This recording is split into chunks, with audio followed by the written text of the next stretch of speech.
Hello students, welcome to our কেয়ারনিক study centre. আমি রাজু, তোমাদের বন্ধু ও স্টাডি কোচ। আজকের ক্লাসে তোমাদের অর্থাৎ ক্লাস 7-এর ইংলিশের রিভিশন লেসনের অ্যাক্টিভিটি 9 থেকে অ্যাক্টিভিটি 16 পর্যন্ত সলভ করাবো। এর আগের ক্লাসে তোমাদের অ্যাক্টিভিটি 1 থেকে অ্যাক্টিভিটি 8 পর্যন্ত সলভ করিয়েছি। তোমরা যারা যারা আগের ক্লাসটি না দেখে থাকো তাহলে তোমরা আই বাটন থেকে দেখে নাও, অথবা আমি ডেসক্রিপশনে লিংক দিয়ে রেখেছি, সেখান থেকেও তোমরা দেখে নিতে পারো। ওকে, তাহলে চলো বেশি দেরি না করে শুরু করি আজকের ইংরেজি ক্লাস।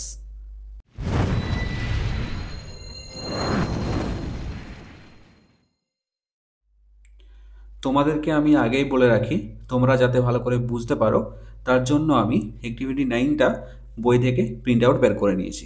ওকে, দেখো অ্যাক্টিভিটি 9-এ কি বলেছে? Your friend has written this passage. তোমার বন্ধু এই নিচের প্যাসেজটা লিখেছে। But there are mistakes in every line. সেখানে কিছু ভুল রয়েছে, অর্থাৎ মিস্টেক্স রয়েছে প্রত্যেকটা লাইনে। আন্ডারলাইন দ্য মিস্টেক্স, সেই ভুলগুলোর নিচে দাগ দাও। অ্যান্ড কারেক্ট দেম, এবং সেগুলিকে কি করবে? ঠিক করবে। One is done for you, একটা তোমার জন্য করে দেওয়া আছে। ওকে, তাহলে দেখো, the history of chess. Chess মানে হচ্ছে দাবা খেলা, দাবা খেলার ইতিহাস। তাহলে প্রথমে সেন্টেন্সটা দেখব। Almost 2000 years ago A board game was played at India. এটা তোমার বন্ধু লিখেছে। ওকে, এরপর তোমাকে দেখতে হবে যে কোন জায়গাটা ভুল আছে এবং সেটিকে ঠিক করতে হবে। ওকে, এখানে দেখো তোমার বন্ধু লিখেছে অ্যাট ইন্ডিয়া, কিন্তু আমরা জানি যে কোনো ছোট জায়গা বোঝালে তার আগে অ্যাট বসে। যেমন ধরো at home, at school, at the station. Okay, কিন্তু যখন কোনো বড় জায়গা বোঝাবে, এখানে দেখো ইন্ডিয়া একটা কান্ট্রি, একটা বড় জায়গা, তাই না? তার আগে সবসময় কি বসবে? ইন বসবে। ওকে, তাহলে এটার মানে কি? Almost 2000 years ago A board game was played in India. প্রায় 2000 বছর আগে একটা বোর্ড খেলা খেলা হতো ভারতের মধ্যে। এরপরে সেন্টেন্স দেখো, ইট ওয়াজ কল চতুরঙ্গ। এটা তোমার বন্ধু লিখেছে। এখানে দেখো কল হবে না। কেন হবে না? কারণ এই সেন্টেন্সটা রয়েছে প্যাসিভ ভয়েসে, তার জন্য পাস্ট পার্টিসিপেল বসাতে হবে। এখানে দেখো কল, এটা হবে কল্ড। ওকে, তাহলে ইট ওয়াজ কল্ড চতুরঙ্গ, এটাকে চতুরঙ্গ বলা হতো। এরপর আছে দেখো, it was very popular among kings, warriors and scholars. এই সেন্টেন্সটা তোমার বন্ধু লিখেছে। এখানে দেখো কিংসের আগে দা বসিয়েছি। কেন? কারণ হচ্ছে যদি নির্দিষ্ট কোনো গোষ্ঠী বোঝানো হয়, যেমন কোনো রাজ্যের রাজা, ঠিক আছে, বা কোনো যুগের নির্দিষ্ট রাজা, যোদ্ধা, বা কোনো পণ্ডিতকে বোঝায়, সেক্ষেত্রে তার আগে আমরা দা বসাতে পারি। না বসালেও কিন্তু কোনো অসুবিধা নেই, ঠিক আছে? তার জন্য আমি বসিয়েছি it was very popular among the kings, warriors and scholars. এটি খুব জনপ্রিয় ছিল কাদের মধ্যে? রাজাদের মধ্যে, ওয়ারিয়র্স মানে হচ্ছে যোদ্ধাদের মধ্যে, এবং স্কলার্স মানে হচ্ছে পণ্ডিতদের মধ্যে। এরপরে আছে দেখো চতুরঙ্গ মিন ফোর লিমস। এখানে দেখো তোমার বন্ধু মিন লিখেছে, কিন্তু এখানে মিন হবে না, মিনস হবে। কেন হবে? কারণ হচ্ছে চতুরঙ্গ একটি সিঙ্গুলার নাউন। সিঙ্গুলার নাউন আর যদি প্রেজেন্ট টেন্সে থাকে তাহলে ভার্বের সঙ্গে কি হবে? ভার্বের শেষে কি হবে? এস যুক্ত হবে। ওকে, তাহলে এখানে মিন না হয়ে মিনস হবে। তাহলে চতুরঙ্গ মিনস ফোর লিমস, মানে কি? চতুরঙ্গ মানে হলো চারটি অঙ্গ। এরপর আছে দেখো, it represent the four groups of the army, the warriors who fought on elephants, the cavalry, the charioteers and the infantry. Okay, এখানে দেখো তোমার বন্ধু লিখেছে ইট রিপ্রেজেন্ট। এটা কিন্তু রিপ্রেজেন্ট হবে না, এটা হবে রিপ্রেজেন্টেড। কেন হবে? কারণ এই প্যাসেজটা দেখো আমরা অতীতের কোনো গল্প পড়ছি, তাই না? অর্থাৎ পাস্টের রূপ বোঝাচ্ছে, তার জন্য ভার্বের সঙ্গে ইডি যোগ হবে। ওকে, তার জন্য এটা হয়েছে it represented the four groups of army. এটি সৈন্যবাহিনীর চারটি বিভাগকে বোঝায়। কি কি? The warriors who fought on elephants, সেই যোদ্ধাকে যে হাতির পিঠে চড়ে যুদ্ধ করে। দ্য ক্যাভেলরি, ক্যাভেলরি মানে হচ্ছে অশ্বারোহী অর্থাৎ যারা ঘোড়ার পিঠে চড়ে যুদ্ধ করে। দ্য চ্যারিয়টিয়ার্স, চ্যারিয়টিয়ার্স মানে হচ্ছে রথ চালক। অ্যান্ড দ্য ইনফ্যান্ট্রি, ইনফ্যান্ট্রি মানে হচ্ছে পদাতিক বাহিনী। ওকে, এর পরের সেন্টেন্সটা আছে দেখো, from India the game went to the Persia where it was called shatranj. Okay, এখানে দেখো তোমার বন্ধু কান্ট্রির আগে দা বসিয়েছে, কিন্তু আমরা জানি যে সাধারণত কোনো কান্ট্রির আগে দা বসে না। ব্যতিক্রমী কিছু কান্ট্রি রয়েছে যাদের আগে দা বসে, যেমন ধরো the USA, the UK, okay, the Netherland, এগুলোর ক্ষেত্রে কিন্তু আগে দা বসে, কিন্তু বেসিক্যালি কোনো কান্ট্রির আগে দা বসে না। ঠিক আছে, তাহলে এই দাটা হবে না। তাহলে from India the game went to Persia where it was called Shatranj. এর মানে কি? ফ্রম ইন্ডিয়া মানে হচ্ছে ভারত থেকে, the game went to Persia, ভারত থেকে এই গেমটি পারস্য দেশে পৌঁছায়, হোয়ার ইট ওয়াজ কল্ড শতরঞ্জ, যেখানে এটিকে বলা হতো শতরঞ্জ। তারপর আছে দেখো, some of the words we now use in chess were use in Persia. এখানে দেখো তোমার বন্ধু ইউজ লিখেছে, কিন্তু এটা ইউজড হবে। কেন হবে? যেহেতু তোমাকে বলেছি এটা পাস্টের কোনো গল্প বা পাস্টের কোনো ইতিহাস, তার জন্য ইডি যোগ হবে। ওকে, তাহলে এটা হবে some of the words we now use in chess were used in Persia. Some of the words we now use, যে সকল শব্দগুলো আমরা এখন ব্যবহার করছি ইন চেস, দাবা খেলাতে, ওয়ার ইউজড ইন পার্সিয়া, যেটা আগে পারস্যতে ব্যবহার হতো।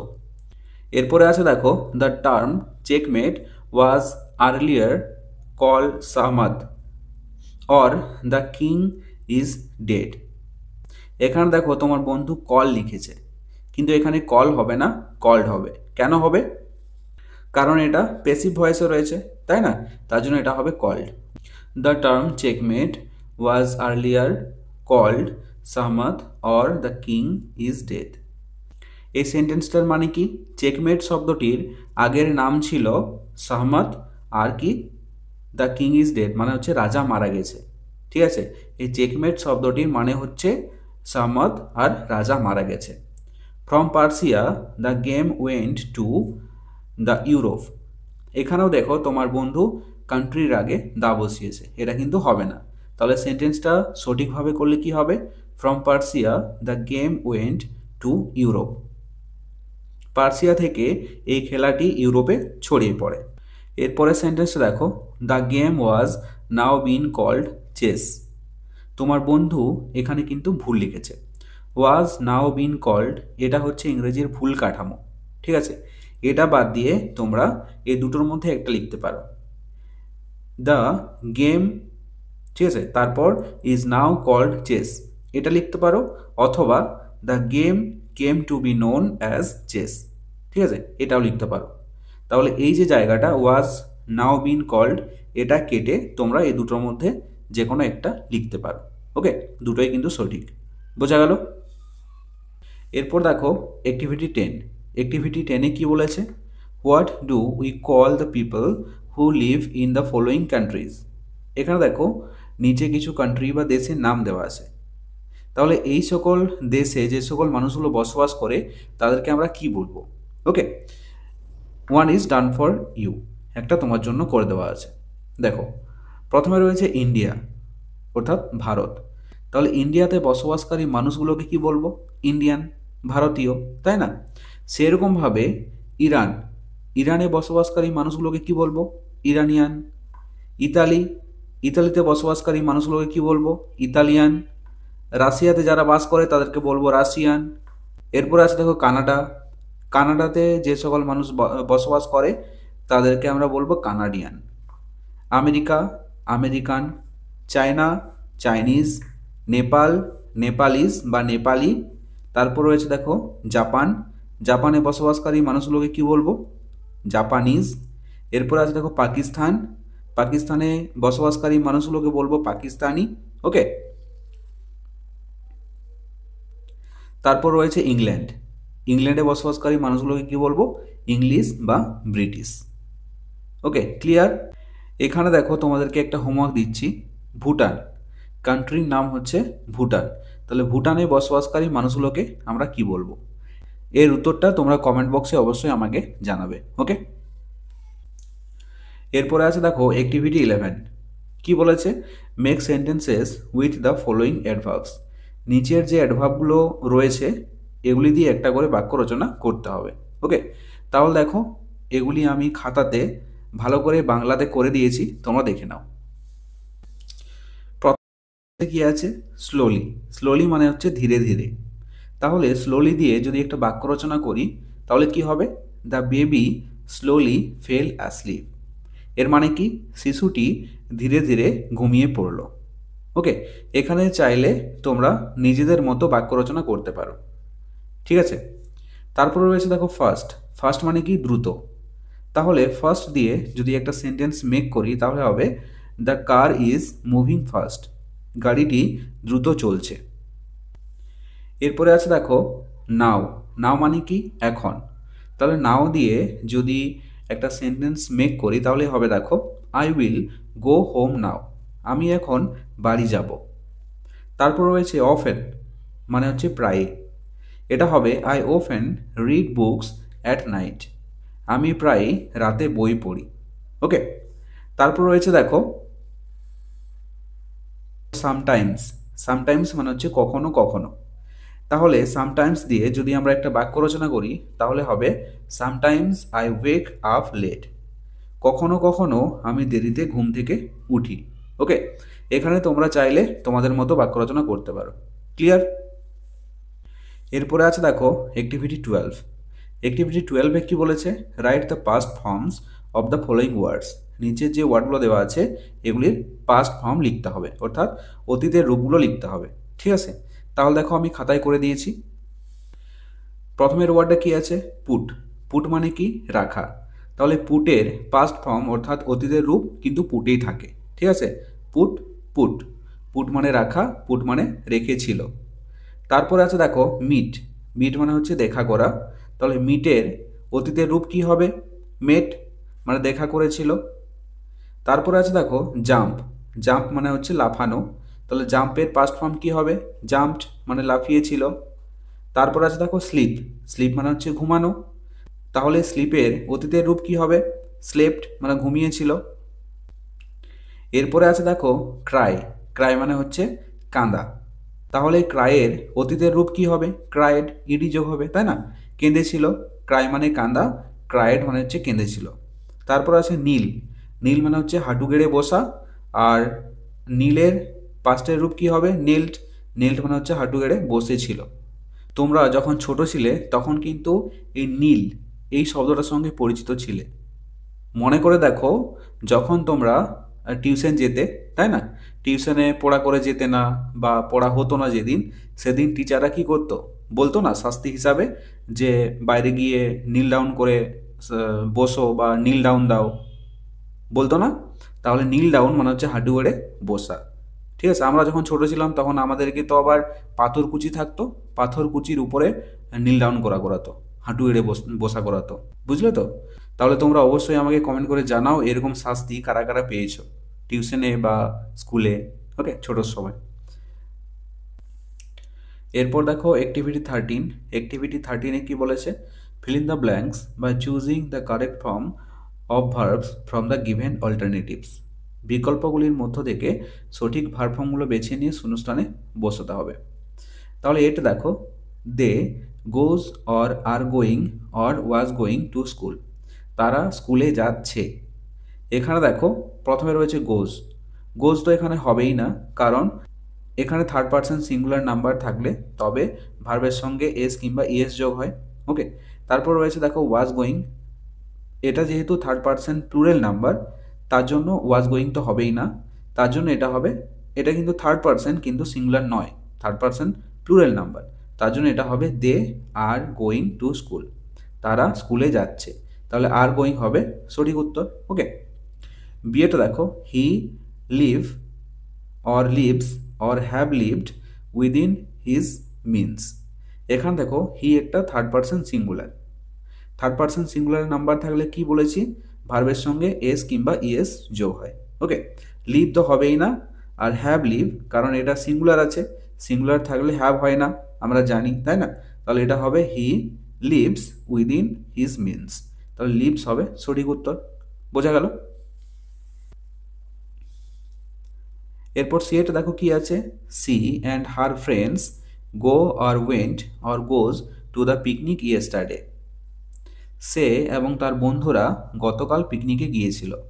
এখানে দেখো স্পষ্টভাবে বোঝাচ্ছে ইয়েস্টারডে মানে কি গতকাল, অর্থাৎ পাস্টের রূপ বোঝাচ্ছে, তাই না? তাহলে পাস্টের রূপ বোঝালে আমরা কি বসাবো এখানে, ভার্বের পাস্ট ফর্ম, তাই না? তাহলে এটা হবে she and her friends went to the picnic yesterday. তাহলে ওয়েন্ট হবে সঠিক উত্তর, গোটাও হবে না, গোজটাও হবে না। এরপর ডিএট দেখো, Rahim and I eat or ate or were eating when the bell rang. Rahim এবং আমি খাচ্ছিলাম হোয়েন, যখন দ্য বেল র্যাং, ঘন্টা বেজেছিল। ওকে, তাহলে এই সেন্টেন্সটা কি টেন্স বোঝাচ্ছে, পাস্ট কন্টিনিউয়াস। ওকে, তার জন্য দেখো ইটও হবে না আর এটও হবে না। এট যদি এটা পাস্ট টেন্স বোঝাতো তাহলে এট হতো, এখানে যেহেতু পাস্ট কন্টিনিউয়াস বোঝাচ্ছে তার জন্য এটা হবে Rahim and I were eating when the bell rang. Okay, তাহলে এটা হবে সঠিক উত্তর। ইয়েটা দেখো, the striker score or is scoring or scored a goal in the football match yesterday. এখানে দেখো ইয়েস্টারডে অর্থাৎ গতকাল বোঝাচ্ছে, ইয়েস্টারডে অর্থাৎ গতকাল পাস্টের রূপ বোঝাচ্ছে, তার জন্য ভার্বের সঙ্গে ইডি যোগ হবে। তাহলে দ্য স্ট্রাইকার এটা হবে scored a goal in the football match yesterday. বোঝা গেল? ক্লিয়ার? এরপর দেখো অ্যাক্টিভিটি 14-এ কি বলেছে, classify the following nouns in the chart given below.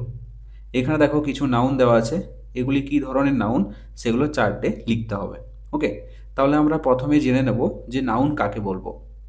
যে সকল শব্দ দিয়ে কোনো মানুষ, পশু, পাখি, বস্তু, স্থান, ভাব, গুণ, পদার্থ বা সমষ্টিকে বোঝায় তখন তাকে বলবো নাউন। ওকে, নাউনের 5টা ভাগ আমরা জানি কি কি, common noun, proper noun, material noun, abstract noun, collective noun. Common noun কাকে বলবো, যে শব্দ দ্বারা কোনো সাধারণ মানুষ, স্থান বা বস্তুকে বা কোনো জাতিকে বোঝায় তখন তাকে বলবো কমন নাউন। তারপর আছে প্রপার নাউন। প্রপার নাউন কাকে বলবো, যে শব্দ দ্বারা কোনো নির্দিষ্ট ব্যক্তি, স্থান, বস্তু বা প্রতিষ্ঠানের নাম বোঝায় তখন তাকে বলবো প্রপার নাউন। তারপর আছে ম্যাটেরিয়াল নাউন।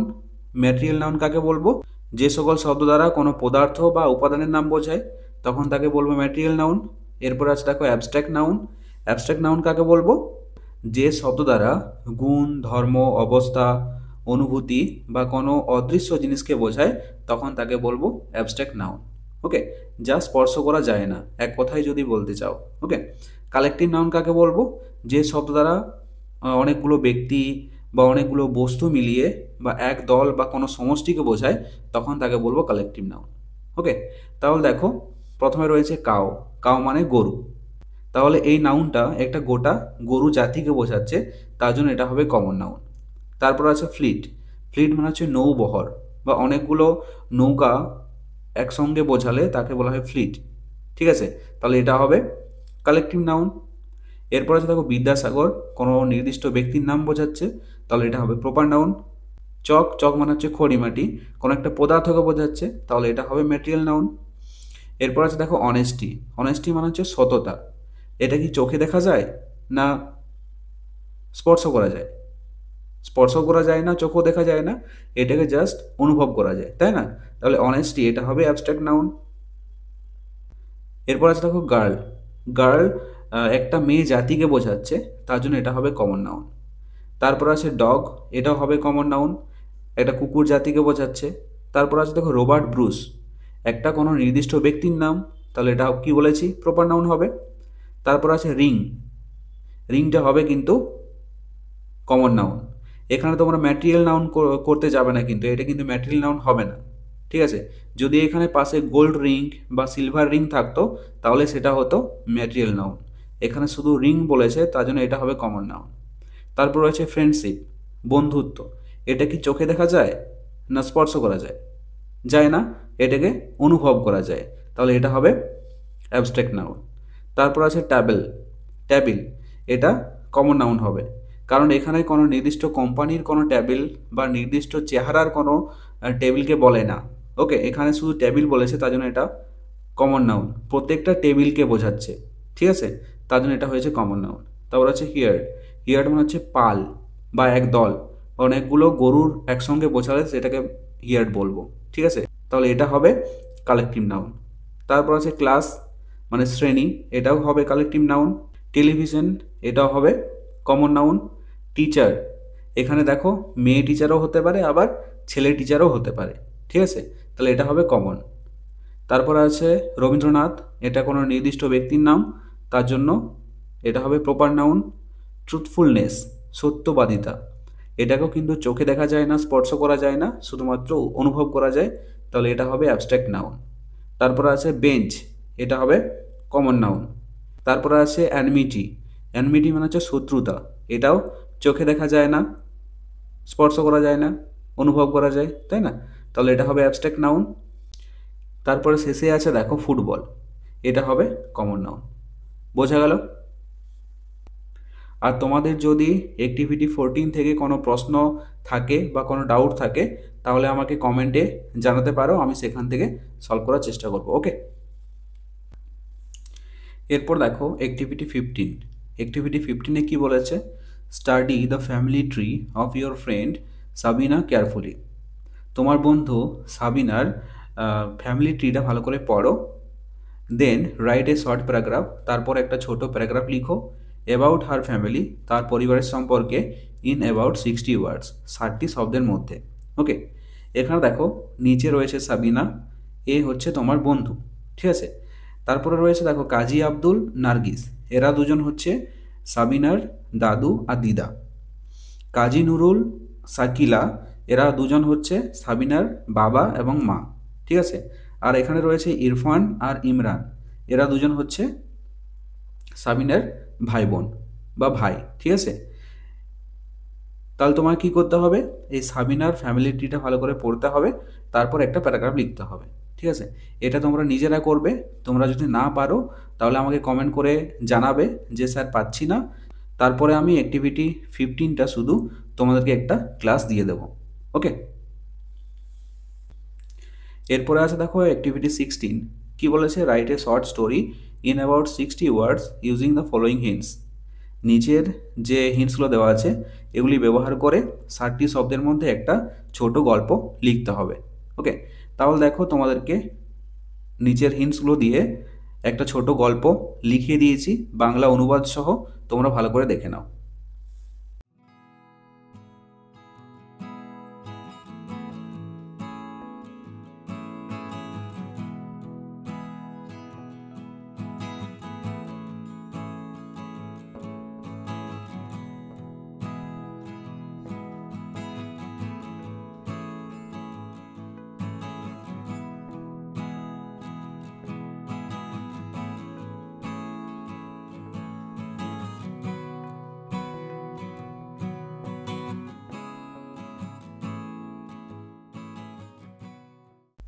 সো এই ছিল আজকের ক্লাসটি কেমন লাগলো অবশ্যই কমেন্ট করে জানাও, আর যদি ভালো লেগে থাকে তাহলে অবশ্যই একটি লাইক করে দিও।